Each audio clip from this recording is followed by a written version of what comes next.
পর্দার নির্মাতা আবু হায়াত মাহমুদ পরিচালিত প্রথম cinema one upon A time in ঢাকাতে গ্যাংস্টার কালা জাহাঙ্গীরের চরিত্রে অভিনয় করবেন বাংলাদেশের মেগাস্টার শাকিব খান।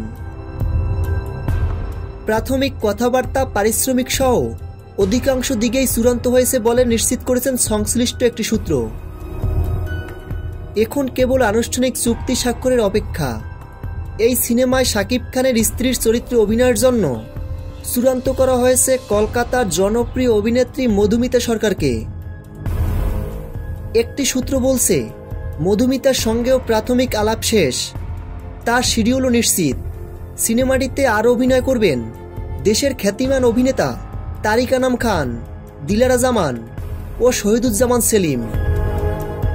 সত্য ঘটনা অবলম্বনে নির্মিতব্য এই সিনেমার গল্পে উঠে আসবে 90 দশকের ঢাকায় অপরাধ জগতের বাস্তব চিত্র, যেখানে কালা জাহাঙ্গীর নামের এক ভয়ঙ্কর আলোচিত সন্ত্রাসীর নানা ঘটনা থাকবে মুখ্য উপজীব্য।